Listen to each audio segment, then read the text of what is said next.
আমরা নর্থ দিনাজপুরের অর্থাৎ উত্তর দিনাজপুরের চোপড়ার দিকে নজর রাখবো, যেখানে রাজ্য সড়ক অবরোধ করে ওয়াকফের বিরোধিতা করা হচ্ছে এবং সেখানে যিনি স্থানীয় তৃণমূল বিধায়ক হামিদুর রহমান তার নেতৃত্বে বিক্ষোভ প্রদর্শন করা হচ্ছে এবং ডিএম অফিস বা জেলা শাসকের অফিসের সামনে থেকে তারা এই বিক্ষোভ করছেন এবং সেই বিক্ষোভের মধ্যে দিয়ে তারা এটাও বলার চেষ্টা করছেন যে অচিরেই তারা সংসদ ভবন অচল করবেন, সেই হুঁশিয়ারিও দিচ্ছেন।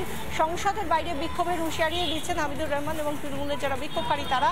এবং যে জায়গায় আমরা দেখতে পাচ্ছি যে মুর্শিদাবাদের বিস্তীর্ণ এলাকা রীতিমতো অশান্তিতে চলছে, উত্তেজনায় ফুটছে, সেই জায়গা থেকে এই হিংসা কমানোর পরিবর্তে অন্য জেলায় উত্তর দিনাজপুরে চোপড়ায় সেখানে রাজ্য সড়ক অবরোধ করে হামিদুর রহমান, যিনি জনপ্রতিনিধি তৃণমূলের অর্থাৎ তিনি বিধায়ক, সেই জায়গা থেকেও তার জায়গায় তিনি অশান্তি যাতে কমে সেই ব্যবস্থা না করে তিনি বরং সেখানে কোথায় কিভাবে আরও বেশি করে সেই অশান্তিতে আরও ঘৃতাহুতি দেওয়া যায় সেই চেষ্টাই করে যাচ্ছেন, কারণ তার নেতৃত্বে এই মুহূর্তে বিক্ষোভকারীরা বিক্ষোভ দেখাচ্ছে।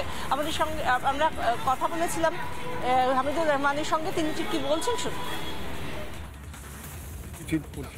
আমাদের দল থেকে নির্দেশ করছি, কলকাতা কেন ভারতবর্ষ অবরুদ্ধ হয়ে যাবে। তো কলকাতার কথা বলেছে, সব কাস্ট লোক মিলে ভারতবর্ষ অবরুদ্ধ করে দেবে, পার্লামেন্টে তারা ঢুকতে পারবে না, পার্লামেন্টে আন্দোলন যাবে পার্লামেন্টের উপরে।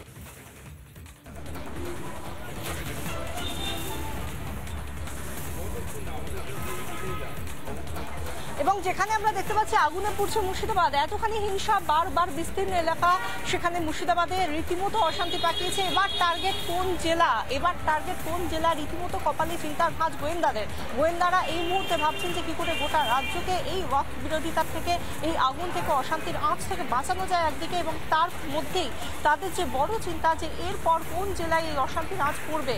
কারণ আমরা দেখতে পাচ্ছি যে মুর্শিদাবাদে একটা পকেট ধরে যেভাবে অশান্তি বেড়েছিল, সেই অশান্তি কোথাও গিয়ে আরও আস্তে আস্তে ছড়িয়ে গিয়েছে এবং সেই জায়গা থেকে সীমান্তবর্তী এলাকায় বাড়ছে নজরদারি। নজরে উত্তর চব্বিশ পরগনার বনগাঁ বসিরহাট, মালদার একাধিক এলাকাও নজরে বিশেষ সতর্কতা কেন্দ্রীয় গোয়েন্দাদের। বাংলাদেশ থেকেই ছড়িয়েছে জঙ্গি জাল, গোয়েন্দাদের হাতে চাঞ্চল্যকর তথ্য। যে কথা বলা হচ্ছিল ইতিমধ্যেই আমরা জানি যে এবিটির একটা যোগ থাকার একটা সম্ভাবনার কথা বলা হচ্ছিল, পিএফআই এর একটা যোগ থাকার কথা আজ সকালেও বলেছেন রাজ্য বিজেপির সভাপতি সুকান্ত মজুমদার, এবং সেই জায়গা থেকে বাংলাদেশের হাত রয়েছে বলে গোয়েন্দাদের হাতেও চাঞ্চল্যকর তথ্য। আরো বিস্তারিত জানাবেন আমাদের সঙ্গে রয়েছেন আমাদের প্রতিনিধি নিউজরুম থেকে ভজন গঙ্গোপাধ্যায়। ভজন।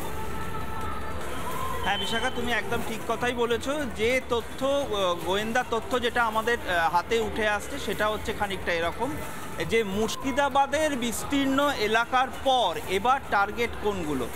কারণ গোয়েন্দা রিপোর্ট যখন তৈরি হয় তখন তুমি একটা কথা জেনে রাখা ভালো, সেটা হচ্ছে যে প্রত্যেকটা জায়গা, প্রত্যেকটা দিককে কিন্তু নজরদারির মধ্যে রাখা হয়, নজরদারির আওতায় রাখা হয়।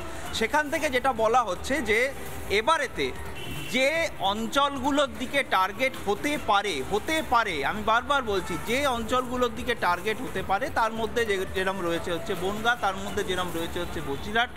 উত্তরবঙ্গের বেশ কিছু জেলা রয়েছে, যে জেলাগুলো সীমান্তবর্তী অঞ্চল কভার করে, সেই জেলাগুলোর দিকে কিন্তু টার্গেট রয়েছে। এবার যে দ্বিতীয় পয়েন্টে যেটাতে আমি আসছি সেটা হচ্ছে যে শুধু যে টার্গেট তা নয়, টার্গেটটা কিভাবে করে। আমরা কি দেখেছি যে মুর্শিদাবাদে যেভাবে এই যে আগুন লাগিয়ে দেওয়ার ঘটনা ঘটেছে, যেভাবে নৃশংসভাবে খুন করার ঘটনা ঘটেছে, যেভাবে পুরো আইন শৃঙ্খলা পরিস্থিতিটাকে নষ্ট করে দেওয়া হয়েছে, এটা হচ্ছে এই ধরনের কাজ কিন্তু আমরা দেখে এসেছি বাংলাদেশে। যখন বাংলাদেশ অশান্ত হলো, শেখ হাসিনা যখন গদিচ্যুত হলেন, তিনি যখন চলে গেলেন, সেই জায়গা থেকে কিন্তু এই একই মডিউল কিন্তু এইবার মুর্শিদাবাদে কিন্তু আমরা দেখতে পাচ্ছি। এবং এই কিভাবে হচ্ছে, এইগুলো হচ্ছে, এটা হচ্ছে স্লিপার সেলের কাজ, যেটা বলছেন গোয়েন্দারা বিভিন্ন রকমভাবে পর্যবেক্ষণের পর যে তথ্য উঠে আসছে সেটা হচ্ছে যে স্লিপার সেল কিন্তু এইভাবেই তারা কিন্তু কাজ করে। এবং এইভাবে কিভাবে কাজ করে, তারা কিন্তু প্রথমে দেখা যায় তারা কিন্তু ঘুমিয়ে রয়েছে। আমি বলছি তার একটাই কারণ, যে তাদেরকে কিন্তু বাইরে বেরিয়ে কোনো রকম আন্দোলনের মধ্যে ঢুকতে দেখা যায় না। কিন্তু যখন কোনো ইস্যু হয়, যখন সেই ইস্যুটাকে নিয়ে তাদেরকে বোঝানো হয়, দিনের পর দিন ধরে যখন বোঝানো হয়, তখন থেকে কিন্তু তারা কিন্তু অ্যাক্টিভ হতে শুরু করে, তারা সক্রিয় হতে শুরু করে। যে সক্রিয় হওয়ার এবং ফলে চাঞ্চল্যকর এই তথ্যে স্বাভাবিকভাবেই গোয়েন্দাদের কপালে চিন্তার ভাঁজ, কারণ এরপরে কোন জেলা টার্গেট হতে চলেছে তা নিয়ে অবশ্যই একটা প্রশ্ন থেকে যাচ্ছে। ধন্যবাদ ভজন, আমরা কথা বলছিলাম, সরাসরি ছিলেন আমাদের সঙ্গে ভজন গঙ্গোপাধ্যায়। এই জায়গা থেকে একটা প্রশ্ন হচ্ছে, সীমান্তবর্তী এলাকায় যেখানে নজরদারি বাড়ছে, নজরে উত্তর চব্বিশ পরগনার বনগাঁ, বসিরহাট, মালদার একাধিক এলাকাও নজরে, তারই মধ্যে বাংলাদেশ থেকেই ছড়িয়েছে বলে জঙ্গি জাল, এমনটাই জানা যাচ্ছে। নানা ধরনের কন্টেন্ট দেখার জন্য লাইক করুন, শেয়ার করুন আমাদের ফেসবুক পেজ, সাবস্ক্রাইব করুন আমাদের ইউটিউব চ্যানেল। পাশাপাশি অন্যান্য ব্রেকিং নিউজের জন্য অবশ্যই চোখ রাখুন রিপাবলিক বাংলায়।